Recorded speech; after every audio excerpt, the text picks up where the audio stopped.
Hey besties, like play like play. Oh, I've spent 3 years in the UK. My God, how? This is the reason they say if you want to do something, just do it too. Don't start thinking that if I do it and I use 5 years, by that time I'll be this age. Just do it because you will still be that age, whether you do it or not.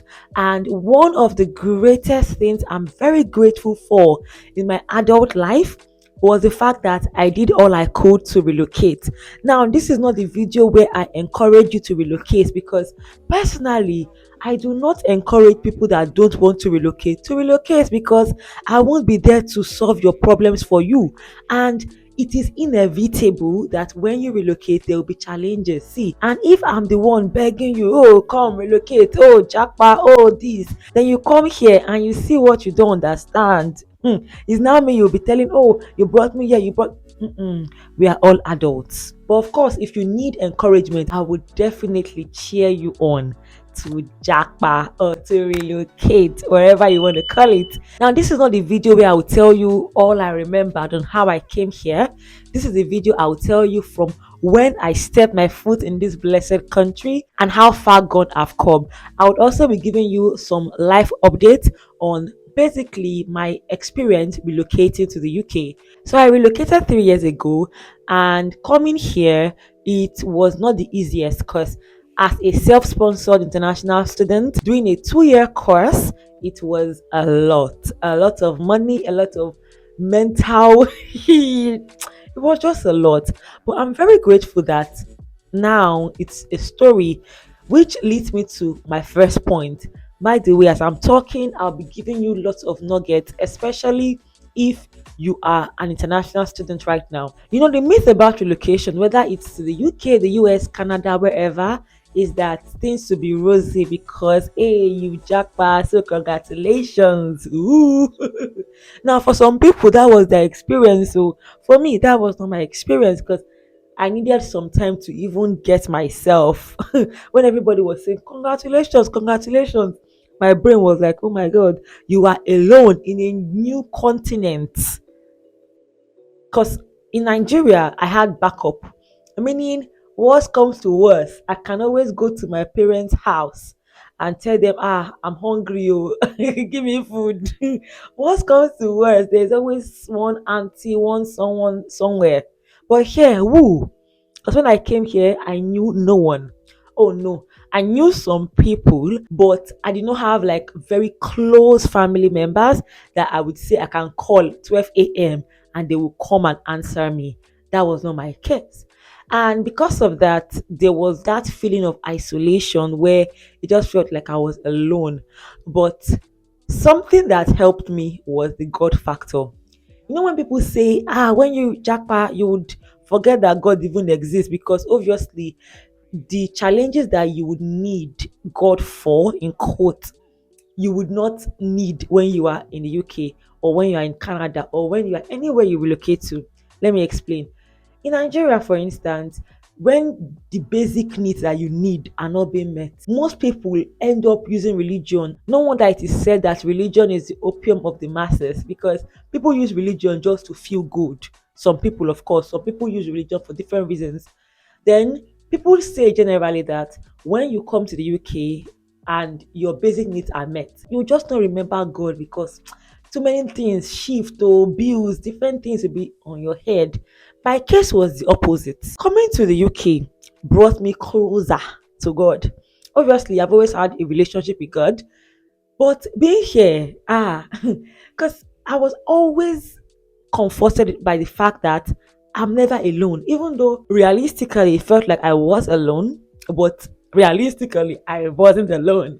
And that helped me, which is one of my first points. Hold God very dear to you because I did, and it worked for me. Coming here, after I was able to shake myself up and just, get on board with the program, I got a job very quickly. The week I was looking for a job, I got like two jobs at once, which was beautiful.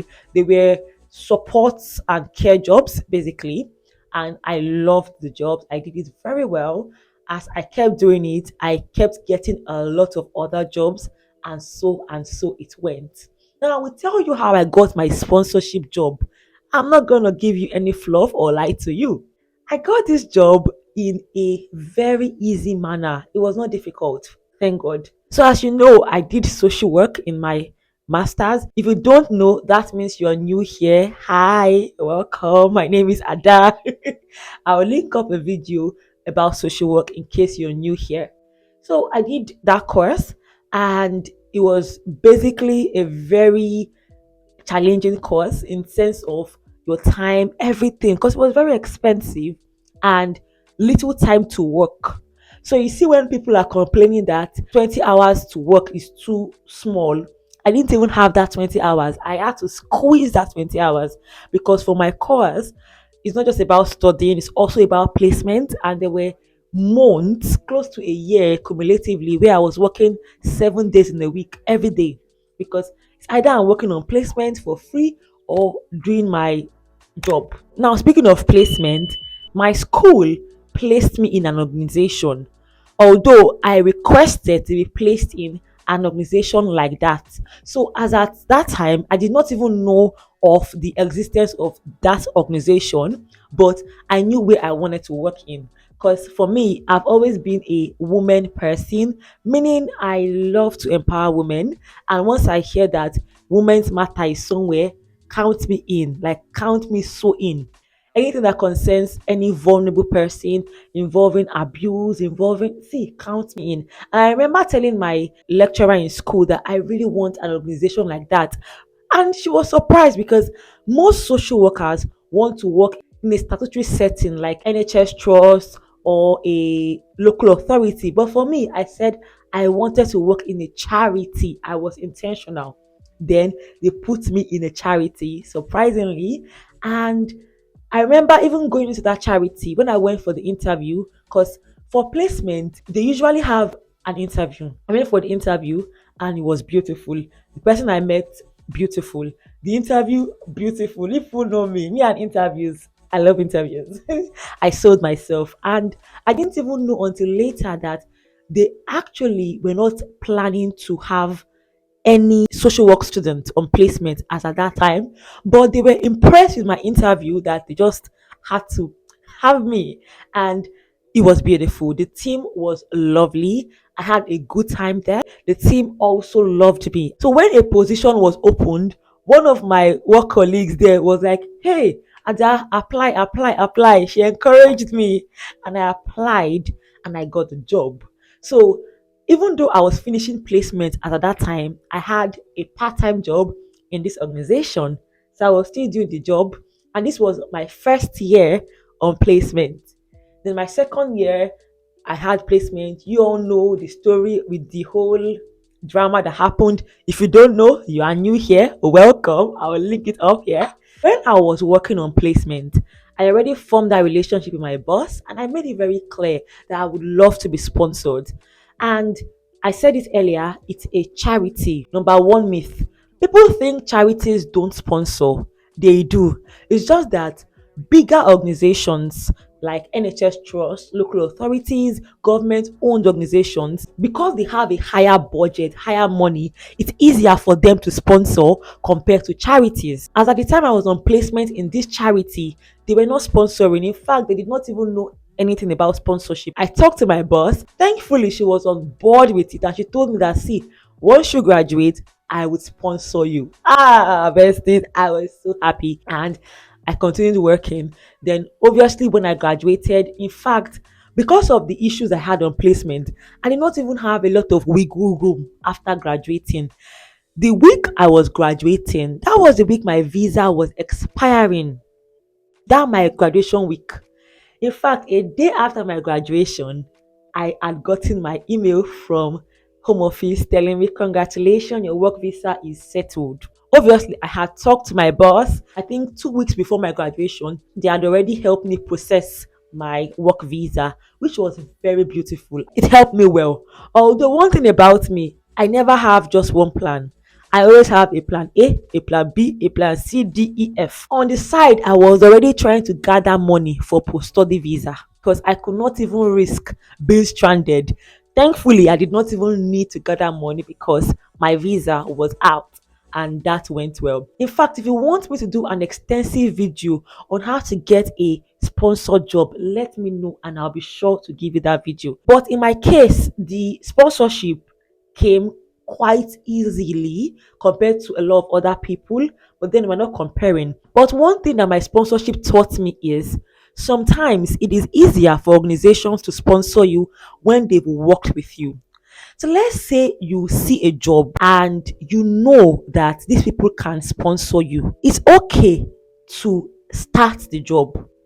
This is when you are sure. This should also teach you that, see, there are some organizations that will say they don't sponsor, but they can end up sponsoring. Although we need to be careful here, because I noticed that with big organizations where there is a lot of bureaucracy, it may be more difficult to convince someone to sponsor you, because this sponsorship thing, me, I don't have scarcity mindset. I don't believe, if you don't sponsor me, nobody will sponsor me. No, because I do not believe employment is a parasitic relationship. I would always say it is symbiotic. You are investing in me, and in return, I'm giving you my time, my energy. I will do the job well. It's an investment, because the thing is that when someone sponsors you, you'll be with them working. Of course, you can end up maybe getting something else and leaving, but to a large extent, you will be with them.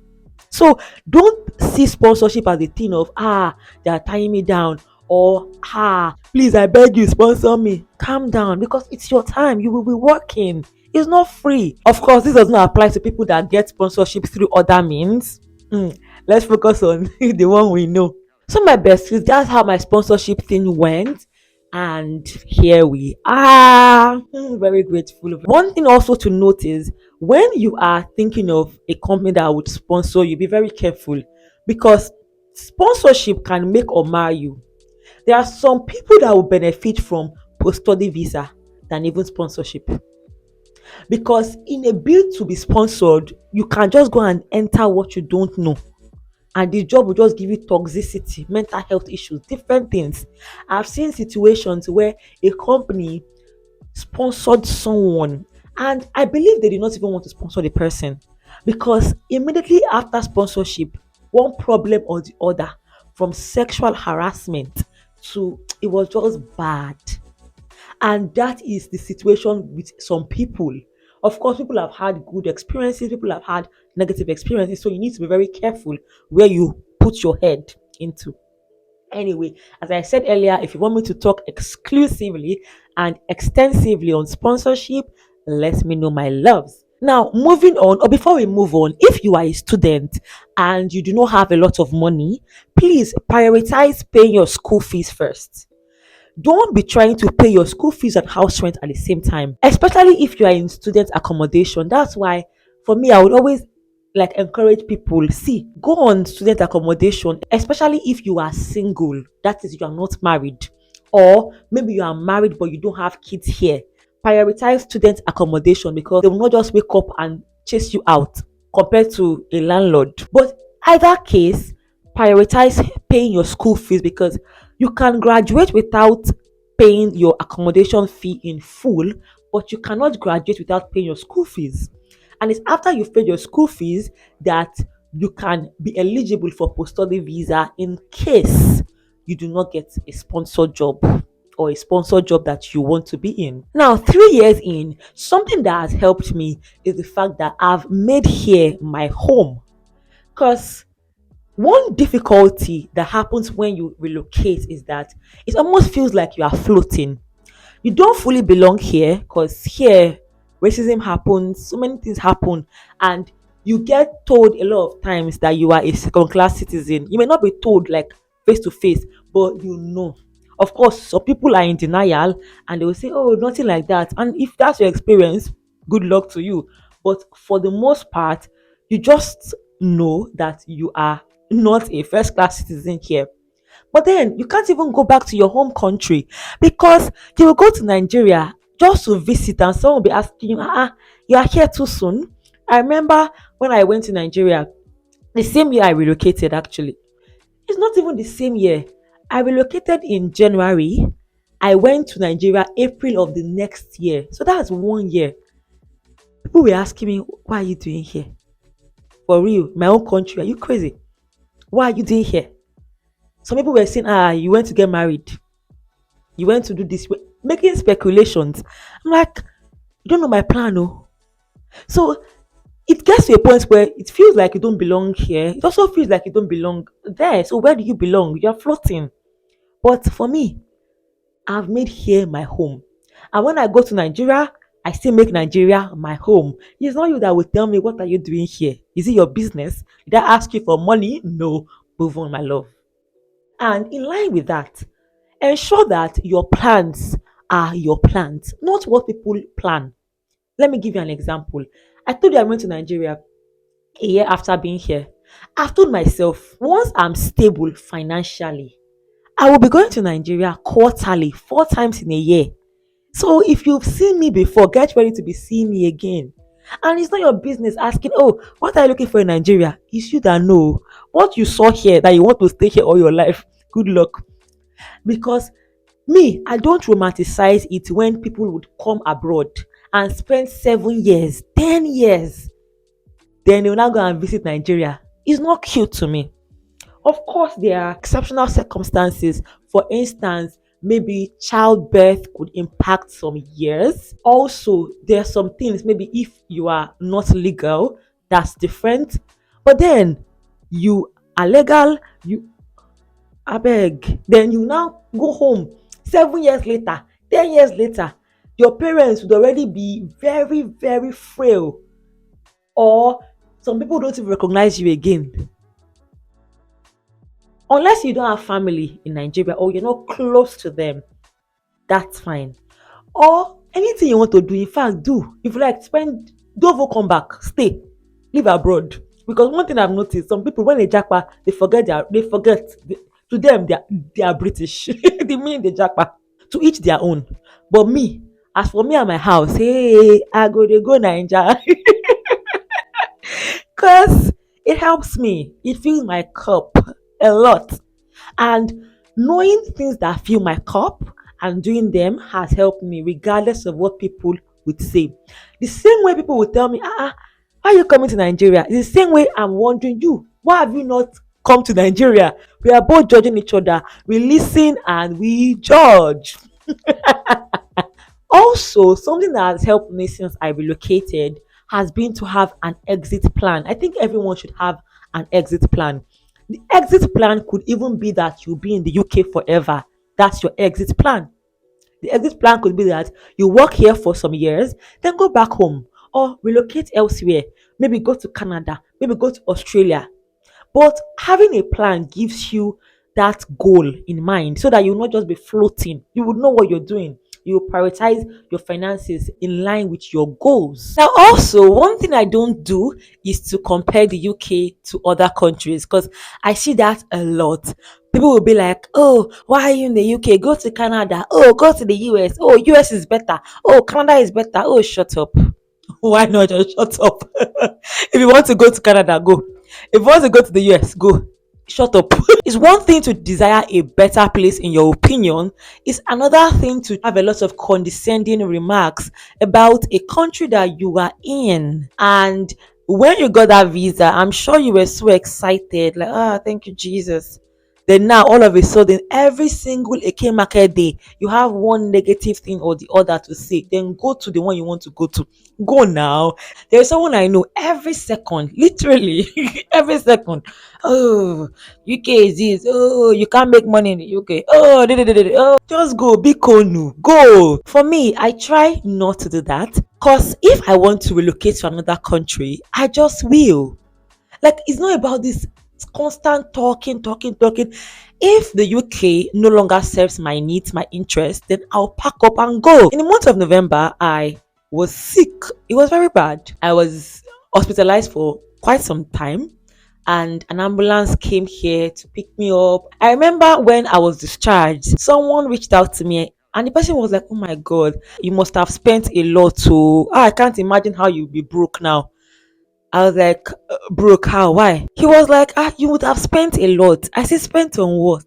It was no understanding. I was not understanding. I said, why would I spend? Apparently, this person thinks the US is the UK. Cause I did not pay a dime for being in the hospital or for the ambulance service coming here. Cause before I came here, I already paid my health surcharge. He was like, "Oh wow," cause apparently I think in the US, I don't know if there's another country that does it. When you call an ambulance, you will pay. How? So this is me trying to say that when you want to do all these comparison, balance it. Because there are positives and there are negatives in every country. What you should do is when you look at the positives and negatives, look at the one that aligns with you.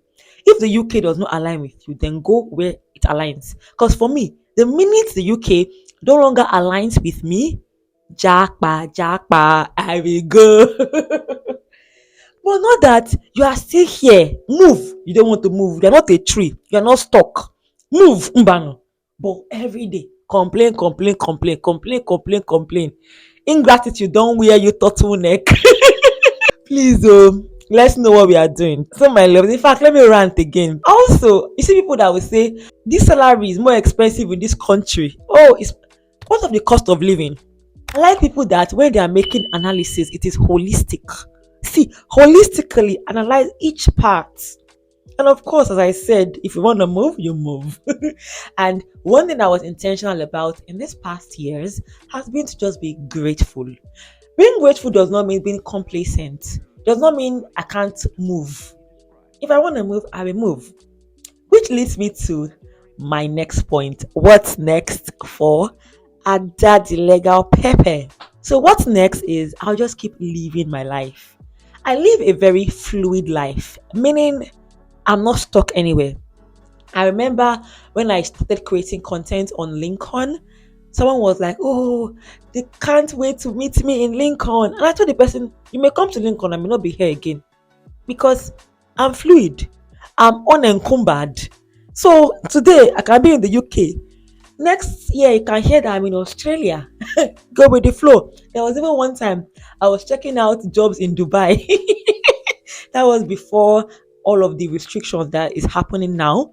Because I am fluid. Something that I noticed in this UK is the more you spend time here, the more you get to understand the system and understand how to navigate it. Most times, the difficult times are the beginning times when you don't really know what's going on. But the thing is that a lot of us are extremely impatient. We just want to blow. But I don't blame you. After all, when you relocate, there are people that think you've hit gold. And also, I blame you because when they think that you've hit gold, you want to keep up with the Joneses. You won't tell them that, "See, oh, I'm not giving you that money you're asking for because I'm also dealing with stuff." But no, now, Ezigbo Madu, you will give it out. Make it not be like, say, you dey stingy or you be a bad person, even though you just came to the country 3 months ago and the person asking you for money has not asked you, "How are you?" But of course, you will give. Then later on, you now be wondering why is that everybody's always begging me for money? It's because you act like you always have money. You never say no. If we tell you to say no, you will say we are selfish. You will say we are too boundaried. Oh yeah, now be saying yes. Because one thing I knew was the fact that I am in a new continent and it would need adjusting. I would need to adjust, understand. Because the first few years, like this is still the first few years actually of my stay in the UK, but I remember the beginning period, it was quite a lot. I know some people have had easy experiences, good for them. Mine was not like that. I had to work extra hard. But something I also did whilst working was also to ground myself constantly, not feel isolated, even though I still felt isolated in the beginning. But later on, I started meeting people that helped, good people, not just any kind of people, because there are some people you will meet in this UK. Mm. Sorry for daddy. Also, I started making here more like my home, and that helped me because it made me realize that nobody's coming to save you, my sister. You're here. You can't say who sent me because you sent yourself. So how can you be grateful for what you already have, what you actually asked for, and how can you make the best and the most of what you already have? Because it's a privilege for me to be in this country. And that's something I can't take for granted because it gives me access. That's the main thing for me, access to opportunities. In these 3 years, I've also done some things that I'd never done before. For instance, therapy. I never did therapy before because in my head, therapy is for people that are but I literally bumped into therapy and it's been the best thing to ever happen. Obviously, not the easiest thing because you are going to be very vulnerable, talking about your innermost thoughts and desires and challenges, trauma. It's not an easy thing to do, but it helps you, it refines you, it helps you a lot. In this past year, I've also started going to the gym, which is something that makes me so happy because I'm not going there for fitness. So, by the way, I'm not going there to be fit, even though as a byproduct, I would end up being fit. I'm just going there for one reason and one reason alone. And if you follow me on Instagram, you would know that reason. If you don't follow me, Adathelegalpepper is my Instagram handle. Go and follow me because I'm not giving you the tea here. Of course, if you're my bestie and you know the reason why I go to the gym, put it in the comment section. Let's tell the rest people. Something else I've done actually in the last year was to start my fashion brand in the UK. So I've always had adazempire as my fashion brand since I was in Nigeria, and I had a lot of limiting beliefs regarding starting it here. Here, things are more expensive. Everything is just more expensive, and of course, the outfits will be more expensive. And there was the fear of, oh, would they buy? Would they buy? But boy, oh boy, they bought. So I'm very grateful I've been able to do that for me and my brand. And by the way, if you want to shop beautiful, ready to wear outfits, Instagram, Adaze Empire, TikTok, Adaze Empire. Now, in these 3 years, I've also had some lows, I've had some highs, but something that I've had is the fact that all things work together for my good. And that's something that I would encourage you to have at the back of your mind. You may be going through challenges, it will work together for your good. You may be enjoying, it will work together for your good. Don't think when you're enjoying, it has to come down. You know how a lot of times we have these limiting beliefs that if things are going up, up, up, it will always come down. Gravity. No, your life gets to be easy. And I keep telling myself that my life gets to be easy. Every challenge I ever face is a stepping stone for higher things. My life gets to be up. Easy. So even when I'm going up, it gets to be easy. And if I have challenges, I don't see it as me going down. I see it as it's part of life. And it will work together for my good. And in these 3 years, have I changed? Yes. I remember the first time someone told me I had changed, I was offended because this person needed me to act in a certain way and I did not. And the person was like, oh, you've changed. And I was feeling bad, like, how do you say I've changed? I'm still the same person. But actually, yes, I have changed. And I should. In fact, my goal is that each and every year I am new. You are seeing a different me, like onions. I am unraveling, unveiling the layers because we are not meant to remain the same. Of course, there are some things about you that would remain the same, but you are not meant to remain the same like throughout your whole life waiting. Don't you learn? Don't you grow? Don't you unlearn? Don't you relearn? Because I do. And of course, I'm about to change. And that change could be putting myself first. That change could be me having good, healthy boundaries. That change may be me trusting myself more. Because one thing I've learned in these past 3 years, when a person tells you you've changed, especially in a condescending manner, in a manner of, why is it you? Who do you think you've changed? Just know that that person was trying to take advantage of you and it did not work. And for me, that was the case. But now I've taken up that word. I have changed. 3 years, I've changed. And I'm so happy to see that growth. And I truly cannot wait for what the future has in store because I'm just so grateful for the privilege to be alive and here at this stage. God is good. All right, my loves, that is it. Oh, that is not it. Wait. I have services for you that I started in these 3 years. Number one, if you want me to help you revamp your CV, click the link in the description box. If you want a one-on-one consultation, I have just 4 slots monthly. Click the link. Then finally, if you want to buy my ebook guide on job interviews, click the link. And I'm going to see you, my loves, in the next one. Of course, I've linked up a video that is quite similar to this. And until next time, my loves, stay blessed, remain happy, and bye, bestie.